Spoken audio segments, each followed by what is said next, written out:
Hello friends, मैं वीरेंद्र आज अपने यूट्यूब चैनल ज्ञान नॉलेज इज़ एवरीथिंग पर एक नए टॉपिक के बारे में डिस्कस करने जा रहा हूं, जिसका नाम है एक्सेशन ऑफ मणिपुर।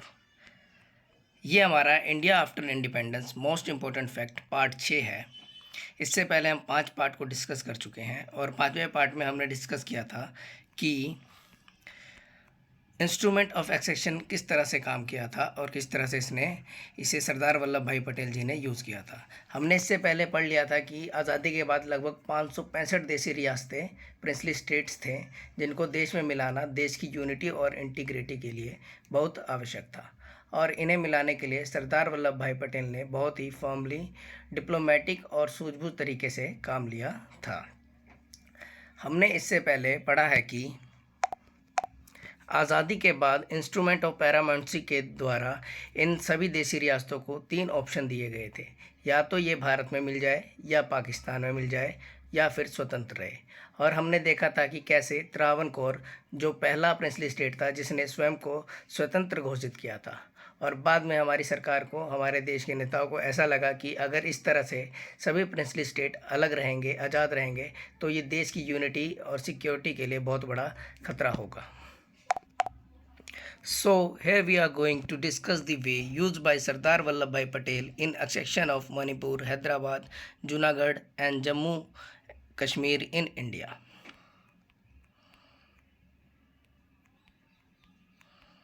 तो आज हम पहले मणिपुर के बारे में पढ़ेंगे कि मणिपुर को भारत में कैसे मिलाया गया था।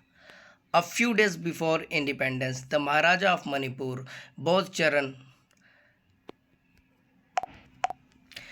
Chandra Singh signed the instrument of accession with the Indian government. आज़ादी से कुछ दिन पहले ही मणिपुर के महाराज बोध चंद्र सिंह ने भारत सरकार के साथ विलय पत्र पर हस्ताक्षर कर लिए थे। महाराजा बोध Chandra Singh signed the merger letter with the government of India on the assurance that the internal autonomy of Manipur will be retained. महाराजा बोध चंद्र सिंह ने इस आश्वासन पर भारत सरकार के साथ विलय पत्र पर हस्ताक्षर कर लिए थे कि मणिपुर की आंतरिक स्वायत्तता या फिर कहे आंतरिक जो उनकी ऑटोनॉमी है वो बरकरार रहेगी।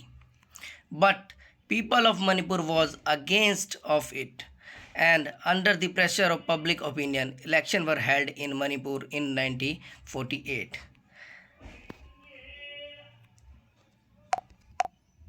लेकिन मणिपुर की जनता इसके खिलाफ थी और जनमत के दबाव में जून 1948 में मणिपुर में चुनाव कराए गए।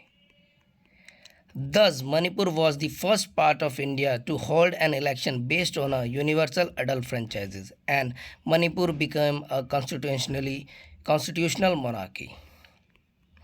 इस प्रकार मणिपुर सार्वभौमिक वयस्क मताधिकार के आधार पर चुनाव करवाने वाला भारत का पहला हिस्सा था और मणिपुर एक संवैधानिक राजतंत्र बन गया।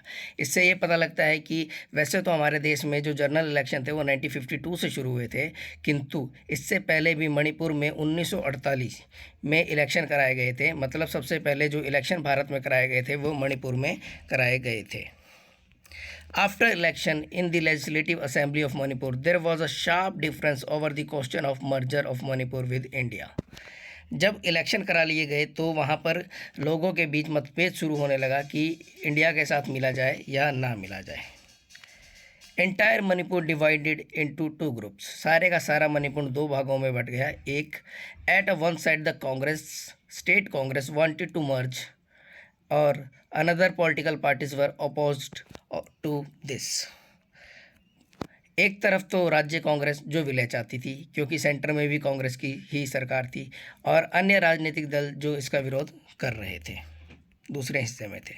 सो the government of India, Sardar Vallabh भाई Patel, started pressurising the maharaja to sign an instrument of accession without consulting the popular elected legislative of Manipur.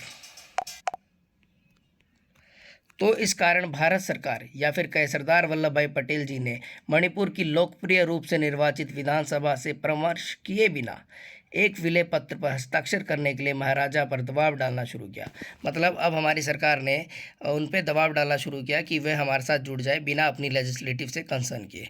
10 इन सितंबर 1949 सरदार वल्लभ भाई Patel succeeded in getting the Maharaja to sign the instrument of accession. तो इस तरह से सितंबर 1949 में वल्लभ भाई पटेल जी ने महाराजा पर अपनी तरफ से प्रेशर डालकर उन्हें इस पत्र पर साइन करने के लिए मजबूर कर लिया, और जब उन्होंने इस पर साइन कर दिया तो वो भारत में मिल गए। अब कंक्लूजन में देखें तो the merger of Manipur in India was very important for the territorial integrity of India and for defining India as a nation. Sardar Vallabhbhai Patel made an incomparable contribution in doing this work. This merger caused a lot of anger and resentment in the Manipur people. The repercussion of which are still being felt. Bharat की क्षेत्रीय अखंडता और भारत को एक राष्ट्र के रूप में परिभाषित करने के लिए मणिपुर का भारत में विलय बहुत महत्वपूर्ण था। इस कार्य को करने में सरदार वल्लभ भाई पटेल ने अतुल्य योगदान दिया। इस विलय से मणिपुरी लोग में काफ़ी गुस्सा और नाराज़गी थी, जिसके दुष्प्रभाव आज भी देखे जा सकते हैं या महसूस किए जा सकते हैं। कहने का तात्पर्य यह है कि जब मणिपुर को मिलाने की बात आई तो पहले तो महाराजा ने आज़ादी से पूर्व ही इंस्ट्रूमेंट ऑफ एक्सेशन पर साइन कर लिए कि वे भारत से मिलने के लिए तैयार हो गए, किंतु उसके बाद वहाँ की जनता ने उन पर प्रेशर डालना शुरू किया, जिस कारण वहाँ पर सबसे पहले भारत में सबसे पहले वहाँ पे इलेक्शन कराए गए, और इलेक्शन होने के बाद जो वहाँ पे विधानसभा फॉर्म हुई, वहाँ पर जो नेता आए थे उनके बीच में दो राय हो गई थी कि भारत के साथ मिला जाए या ना मिला जाए। एक तरफ जो कांग्रेस ग्रुप था वो मिलने को तैयार था और बाकी अन्य पार्टी मिलने को तैयार नहीं थी। तो सरदार वल्लभ भाई पटेल ने बिना लेजिस्लेटिव असेंबली को कंसर्न किए महाराजा पर दबाव डालना शुरू किया कि वे भारत से मिले, और वो ऐसा करने में सफल भी हुए। इस तरीके से मणिपुर को भारत में मिलाया गया, लेकिन इसके जो दुष्प्रभाव है उसमें हम आज भी देख सकते हैं कि मणिपुर की जनता में इस घटना के लिए आक्रोश है। लेकिन इस तरह से सरदार वल्लभ भाई पटेल ने अपने सूझबूझ और कूटनीतिक तरीके से मणिपुर को भारत में मिलाने का कार्य किया। इसके बाद हम अगले पार्ट में जूनागढ़, हैदराबाद और जम्मू कश्मीर के बारे में पढ़ेंगे। आज के लिए बस इतना ही। Thank you so much friends. Please do like, share, subscribe my channel. Please share and subscribe my channel. Thank you so much.